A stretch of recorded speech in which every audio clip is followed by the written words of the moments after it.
बच्चों, good morning बेटा। आप सभी के एक बार फिर से स्वागत है आपके अपने यूट्यूब चैनल एस्कोसल एजुकेशन में। और आज हम पढ़ रहे हैं हमारी 4th क्लास के मैथ्स का छठा चैप्टर गुल्लक। बेटा कुछ पोर्शन इसका पढ़ लिया है, अब हम करते हैं इसका आगे का पोर्शन। तो देखो, आओ सही उत्तर पर राइट की और गलत पर कट का निशान लगाएं, सही उत्तर भी लिखें। तो देखो, 20 रुपए जमा 10 रुपए जमा 5 रुपए, जोड़ो इनको। 20 में 10 जोड़ दिए 30, 30 में 5 जोड़ दिए 35, 35 उत्तर आना चाहिए, जबकि इसने लिख रखा है 40, इसलिए कट का निशान लगा रखा है ना। अब अगला हमें करना है 25 रुपए जमा 30 रुपए जमा 5 रुपए, जोड़ो। 25 में 30 जोड़ दिया, कितना हो गया 55। अगर किसी बच्चे को नहीं आता है तो वो अपने ऐसे भी करके देख सकता है, लेकिन बेटा जमा करो या घटा करो ये ध्यान रखना होता है कि इकाई का अंक इकाई के अंक के नीचे लिखेंगे और दहाई का अंक दहाई के अंक के नीचे लिखेंगे। कभी ये 5 यहाँ मत लिख देना, फिर हमारा सवाल ही गलत हो जाएगा। अब इनको जोड़ते हैं, 5 और 5 10, 3 और 2 5 रह गए 6, तो यहाँ तो 60 ही दे रखा है, तो ये सही है और सही उत्तर भी 60 ही है। अगला देख लेते हैं 55 जमा 10, तो 55 में 10 जोड़ोगे तो कितने हो जाएंगे 65। 65 में 25 जोड़ो, 65 में 25 जोड़ो 90, सही दे रखा है ये उत्तर इसने, तो यहाँ लिख देंगे 90 और इस पे राइट का निशान। अगला 60 रुपए जमा 10 रुपए, 60 और 10 70, 70 और 35 कितना होगा, ये यहाँ पे गलत है, अपना होगा 105। जोड़ के देख लेना तुम, जैसे मैंने पहले करके दिखाया था ना वैसे ही जोड़ लेना, तो उत्तर का तुम्हें पता चल जाएगा। तो ये यहाँ पे क्या लिखूं, राइट का निशान लगाऊं या कट का? कट का लगाएंगे। आ गया ना तुम्हें समझ में। आगे है पासे का खेल। तो मेरे पास खेल मुद्रा है, यानी कि ऐसे नोट हैं जो खेलने के लिए होते हैं, तुम्हारे पास भी कईयों के पास है ना। आओ पासे से बैंकर वाला खेल खेलते हैं, रवि बैंकर बन जाएगा, कविता गीता गौरव और मैं पासा उछालेंगे। ये 2 बच्चे खड़े हैं बात कर रहे हैं, तो अब ये कुछ नियम बना रहे हैं। तो इसमें क्या है, 6 ऊपर आया तो बैंकर 100 रुपए देगा, और 5 ऊपर आया तो बैंकर 50 रुपए देगा, 4 ऊपर आया तो 25 रुपए 50 पैसे लेगा, और 3 ऊपर आया तो बैंकर 20 रुपए देगा, 2 ऊपर आया तो बैंकर 75 रुपए 50 पैसे लेगा, और 1 ऊपर आया तो बैंकर 40 रुपए लेगा। अब यहाँ पे देखो, ध्यान से देखना, ये कहीं पे लेगा है कहीं पे देगा है, ठीक है। तो अब यहाँ पे हम ये बैंकर का खेल खेलते हैं। ये खेलना शुरू करते हैं, कहते ठीक है गौतम, खेल मुद्रा में कुछ रुपए बैंकर को देकर शेष रुपए हम चारों बराबर बराबर ले लेते हैं, बारी बारी से पासा उछालते हैं। तो मेरा पासा उछालने पर 5 ऊपर आया है तो बैंकर मुझे 50 रुपए देगा, तो यहाँ पे बैंकर इसको 50 रुपए देगा। और अब ये कह रहा है ये वाला मेरा 4 ऊपर आया है और मुझे बैंक को 25 रुपए 50 पैसे देने होंगे। बैंकर मेरे पास 50 पैसे नहीं है, मैं आपको 30 रुपए देता हूँ, आप मुझे बचे हुए पैसे वापिस दे दो। तो क्या करेगा, 30 में से 25 रुपए 50 पैसे हम घटा देंगे, यह लो 4 रुपए 50 पैसे, तो दे देगा ना। 30 रुपए दे दिए और 30 में से घटा के उसने दे दिया था। आप बताए क्या बैंकर ने सही राशि लौटाई है? तो देखो उसने 30 रुपए दिए हैं बेटा, यहाँ लिखती हूँ मैं 30 रुपए, पैसे कुछ भी नहीं है, सिर्फ पूरे रुपए हैं। और इसमें से उसने बैंकर ने कितने रखने हैं अपने पास, 25 रुपए और 50 पैसे रखने हैं, ये उसको रखने हैं। तो 0 में से 0 गया 0, और यहाँ पे 0 में से 5 घटेगा नहीं, तो यहाँ से हम दहाई लेंगे ना, तो 10, 10 में से 5 गए 5। अब यहाँ पे इसमें से एक दहाई निकल चुकी है, तो यहाँ क्या हो गया 9 हो गए ना, क्योंकि यहाँ से दहाई लेके इसको 10 बनाया था, 10 में से एक इधर दे दिया था, तो यहाँ हो गए 9, 9 में से 5 गए 4, और यहाँ से एक दहाई उधार ले ली थी, तो 2 में से 2 घटाए 0, तो इसने सही दिए हैं 4 रुपए 50 पैसे, तो यहाँ हम लिख देंगे हाँ, ठीक है।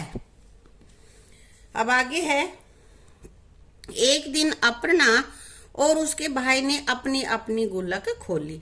तो देखा कि अपर्णा के पास 40 रुपए 50 पैसे हैं और उसके भाई के पास 24 रुपए 50 पैसे हैं। तो दोनों के पास कुल कितने पैसे होंगे? तो क्या करें, उनको इकट्ठा करके गिनेंगे। तो हम यहाँ पे आगे हमने सवाल कर रखा है, ये देखते हैं। तो अपर्णा के पास कितने रुपए? 40 रुपए 50 पैसे और उसके भाई के पास 24 रुपए 50 पैसे, और दोनों के पास कुल कितने पैसे होंगे? तो इनको हम जोड़ेंगे। 5 जीरो में जीरो जोड़ा, 0, 5 और 5 10, 10 का तो 1 यहाँ पे हासिल आ गई है ना, और 0 में 4 जोड़ दिए 4, और 1 और जोड़ दिया 4 और 1 5, और 4 और ये 2 6। 0 में कुछ भी जोड़ेंगे तो जितना भी रकम हम जोड़ेंगे, जो संख्या हम जोड़ेंगे उतना ही आंसर आएगा। तो ये कर लिया हमने। अब इसी तरह से आगे हमें करना है। रमेश ने एक किताब 60 रुपए 50 पैसे की और एक पेन 20 रुपए 50 पैसे में खरीदा, तो कुल कितने रुपए का सामान खरीदा? तो जैसे इस सवाल में पहले लिख रखा है, ऐसे ही हम इसको भी करके देख लेते हैं। यही कर लेते हैं। चलो, रमेश ने किताब खरीदी है ना, यहां लिखेंगे हम किताब का मूल्य कितना है? 64 रुपए 50 पैसे। 64 रुपए 50 पैसे। तो यहां हम लिख देते हैं रुपए और यहां है पैसे। अब बेटा रुपए आजकल ऐसे लिखते हैं जैसे रे और इसके काटा लगा देते हैं ऊपर से, पूरा रुपए नहीं लिखते। ठीक है, ऐसे नहीं लिखते, सिर्फ ये वाला लिखते हैं। तो हमने लिख दिया रुपए और पैसे। और यहाँ पे पेन का मूल्य कितना है, यहाँ लिखते हैं पेन का मूल्य 20 रुपए 50 पैसे। यहाँ हम लिखेंगे 20 और यहाँ पे 50। अब कुल कितने हैं, वो कह रहा है कि कुल कितने रुपए का सामान खरीदा। कुल रुपए जितने का सामान खरीदा, तो इनको जोड़ेंगे। 0 में 0 जोड़ दिया 0, 5 और 5 10 होते हैं, 10 की 0 यहाँ लगा दी और 1 हासिल यहाँ पे लगा दी हमने। तो 4 और 1 हासिल 5, और 5 में 0 जोड़ा, 0 का मतलब कुछ भी नहीं जोड़ा, तो यहाँ पे हो गए 5, और 6 और 2 8। तो अपने पास हो गए कितने? 85 रुपए पूरे पूरे, कोई पैसे नहीं बकाया है। ठीक है, तो इस तरह से ये आ गया अपना। अगला है, गीता का जुलाई मास का बिजली का बिल 1120 रुपए है और अखबार का बिल 300 रुपए है। तो गीता ने दोनों बिलों पर कितने रुपए खर्च किए? तो ऐसे इसी की तरह लिखेंगे रुपए और ये पैसे। बिल कितने का, बिजली का बिल कितने का है? 1120 रुपए और 50 पैसे का। और अखबार का बिल है 300 रुपए, पैसे कुछ भी नहीं है तो हम पैसों की जगह 0 लिखेंगे, और 300 तो सैकड़ा के नीचे लिखेंगे। बेटा ये रकम आपको लिखनी आनी चाहिए, क्योंकि यहाँ पे गलती होगी तो आपका पूरा सवाल ही गलत हो जाएगा। अब इनको जोड़ेंगे। 0 में 0 जोड़ दी 0, और 5 में 0 जोड़ दी 5, यहाँ पे 0 मत कर देना, 5 आएगा। और फिर यहाँ पे 0 से 0 0, और 2 में 0 जोड़ दिया तो ये भी 2 ही आएगा, और 3 और 1 4 और 1। तो यहाँ 1420 रुपए 50 पैसे वो दोनों बिलों पर खर्च करेगी। आ गया समझ में? यहाँ इनके आगे बेटा इनका तरीका लिखना है, क्या अपना जो मैटर है वो भी लिखना है कि बिजली के बिल का खर्च, दूसरी लाइन में हम लिखेंगे अखबार के बिल का खर्च, और फिर कुल खर्च जब जोड़ेंगे तब। आ गया समझ में? अब बेटा यहाँ पे है, साबिर के पास 42 रुपए 50 पैसे थे, उसने 20 रुपए की कॉपी खरीद ली।